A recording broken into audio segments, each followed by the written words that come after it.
los indicadores demuestran que las mujeres son las que más se ocupan en más del 80% de las tareas de cuidado y las tareas del hogar que los varones, lo que significa o una sobrecarga mental, como contábamos antes, y también física, cuando tienen trabajo fuera de sus casas y además trabajan dentro de sus casas. Dentro de sus casas. Y hoy, que también es el Día Internacional de las Mujeres, también reivindicar y reconocer a las mujeres que trabajaron en sus casas, que fueron amas de casa durante muchos años y nunca se les reconoció una jubilación, un salario digno, hasta que, hoy sí lo hubo, hace algunos años con la jubilación de amas de casa, como se conoce. Pero también trabajar, cuidar a los niños, sacar los piojos, hacer la tarea, cuidar a una persona enferma, a una persona con discapacidad o alguien que necesite cuidado, es un trabajo y hay que reconocerlo como tal en la familia y también el Estado. Flor, no sé si por ahí ustedes son más jóvenes, ¿no? Pero literal que cuando nosotras éramos chicas, yo tengo casi 52 años, a una mujer se le preguntaba, ¿vos trabajás o no? Y bueno, sí, una, qué sé yo, trabajaba en el comercio, otra, no, yo no trabajo, soy ama de casa. Claro. Sí. Cuando en realidad es la primera que se levanta y la tal cual, es el trabajo más ingrato porque no tiene horarios. Y siempre está supeditado al llegar del otro, de los integrantes de la familia, los horarios y la gente, o sea, en una época también, que no es ahora, sí, pero en un momento, no es ahora en la generalidad, en un momento pasaba que si el hombre trabajaba fuera de la casa, llegaba a la casa y no tenía que hacer nada. No porque tu padre trabaja, no. Sí. Entonces era muy ingrato eso. En el libro de Economía Feminista hay cita a una publicación que se da en los 60 en Estados Unidos, donde habla la socia oculta del empresario.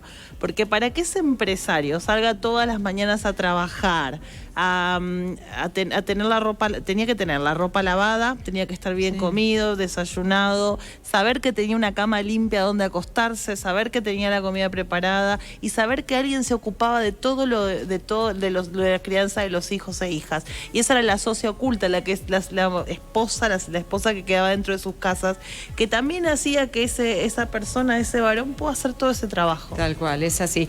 Bueno, le voy a dar paso a Noé para que haga una breve introducción de lo que quiero hablar también con Flor Marinaro y que lo adelanté un poco, que tiene que ver con el caso de Ana María Acevedo, Noé.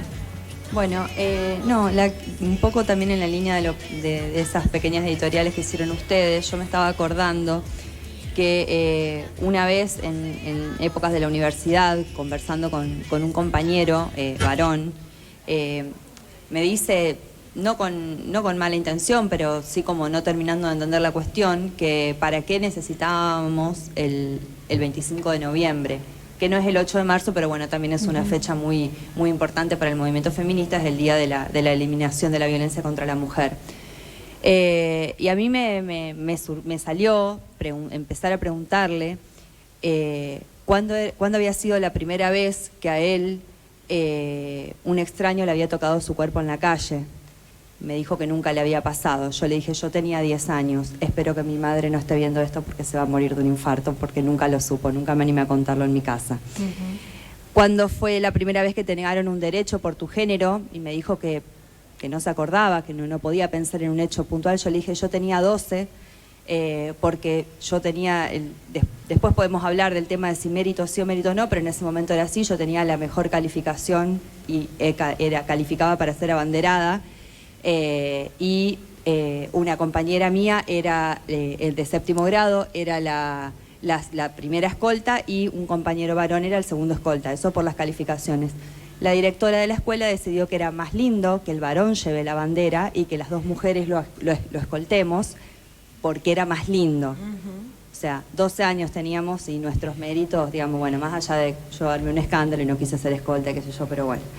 La primera vez que me sentí mal porque me criticaron por mi cuerpo, tenía 13, no fue por el caso, como el caso de Flor que estaba acá, por sobrepeso, sino porque yo era muy, muy, muy, muy delgada, y para las chicas muy flaquitas también hay toda una colección de insultos que te hacen sentirte insegura con tu cuerpo.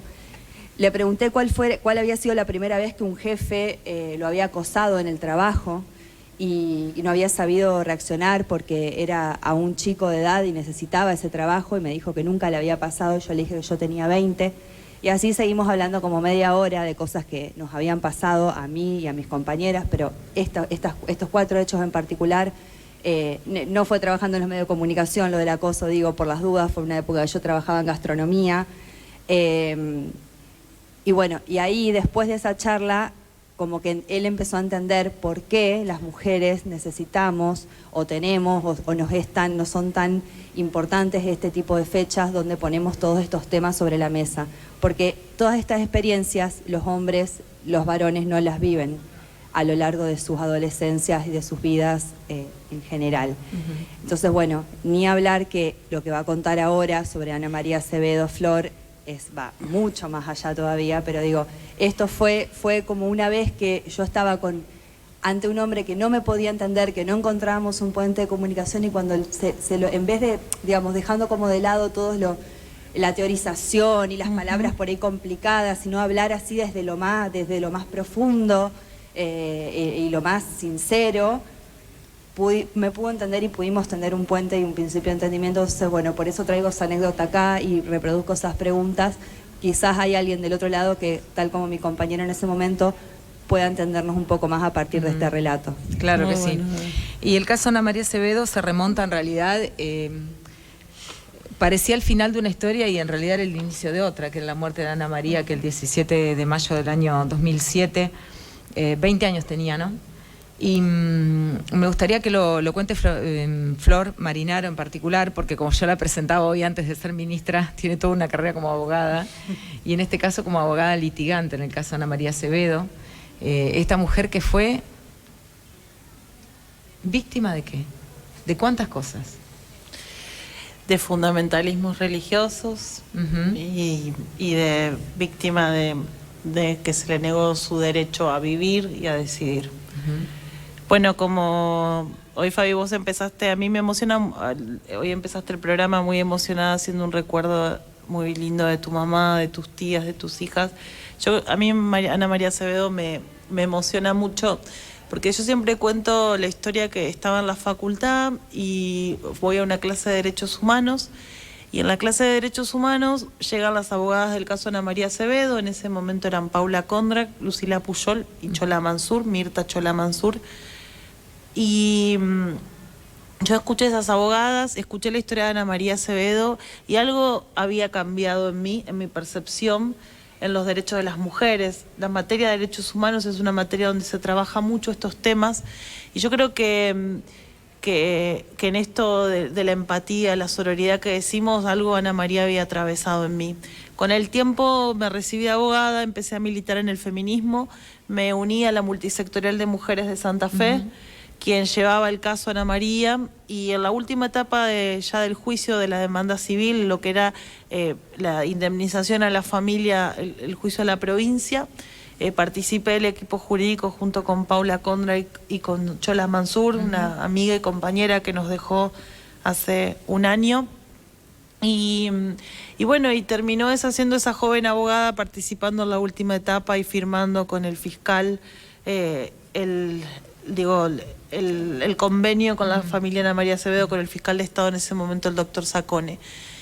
Por eso, y lo cuento porque me parece una historia como medio hollywoodense, pero tiene que ver con que hay situaciones en nuestras vidas que nos van transformando, y eso tiene que ver con Ana María, porque Ana María es víctima de todas las desigualdades desde que nació, porque nació en la ciudad equivocada, nació en Vera, en el norte de nuestra provincia, nació en una familia pobre, creció y se desarrolló sin derecho a terminar su secundaria, sin tener un acceso al trabajo en blanco, un trabajo bien pago como tienen muchas mujeres, y mucho menos a una educación formal. Ana María era analfabeta y también se le negó su derecho a decidir cuántos hijos tener y si tener hijos, porque ella había pedido en su momento en Vera que se le ligara las trompas, como se dice, no médicamente, lo dije mal, es la ligadura de trompas, y se le había negado. Tenía 3 hijos varones, y cuando cursa su cuarto embarazo se le descubre un cáncer, cáncer maxilar, y no le tratan el cáncer por su situación de gestación. El Código Penal en la Argentina se sancionó en 1921 y desde 1921 penalizaba el aborto o la interrupción de un embarazo con excepciones, y uno era que esté en riesgo la vida o la salud de la mujer. La vida de Ana María estaba en riesgo. Ana María y su familia habían solicitado la interrupción en el Hospital Iturraspe de Santa Fe, se le negó. Y nunca me voy a olvidar cuando en el Consejo de Bioética del Hospital Iturraspe decía: por razones morales, en esta ciudad y en esta provincia no se realizan abortos. Era una cuestión moral. La cuestión moral y la moral sobre el cuerpo y la vida de otra persona y de una mujer pobre, analfabeta, de vera y madre. Luego Ana María le trataban el cáncer con paracetamol y con ibuprofeno. Y no había ninguna medicación, porque toda medicación que se le pueda tratar respecto del cáncer era invasiva a la gestación que ella tenía. Continúa con el embarazo, lo que en el derecho internacional se llama tortura. Continuar con un embarazo en una situación de un cáncer muy agresivo y muy doloroso como es el cáncer que ella atravesó. Y a las 26 semanas de gestación y ya con algunos meses de detectado su cáncer, fallece y le hacen una cesárea. Nace María de los Milagros, le había puesto Norma, su mamá y ella. Y a los pocos días fallece tanto María de los Milagros como Ana María. Y en esto digo el nombre porque habían creado en Ana María y en Norma y en su familia, que eso está probado en el juicio como daño moral y daño psicológico, la subjetividad. Le habían creado una hija, habían creado la primera hija mujer de Ana María, sabiendo que no había y no existían posibilidades. Y bueno, luego siempre decimos, en todas esas vulneraciones que Ana María atravesó, también su nombre hoy es bandera en el movimiento de mujeres, sí. y su nombre también se transformó en una lucha incansable de muchas mujeres jóvenes. Y no me voy a olvidar nunca cuando fui a Buenos Aires a la primer marcha en el 2018, que vi una chica de la misma edad que Ana María, con el cartel que decía Ana María Acevedo presente. Claro, claro.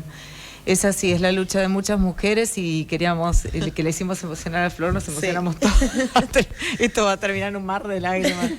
Pero son también que se entienda la emoción, digo, en un día tan particular y viviendo toda flor de piel, ¿no? Porque estas cosas que uno trae, que uno vuelve a recapitular, y yo siempre digo que la memoria lo es ante todo. Siempre. O sea, cuando uno quiere mantenerse en su lugar de lucha bien parado, o sea, en su vida diaria, en lo colectivo, la clave está en no olvidar, porque si no todo resulta siendo muy, muy efímero.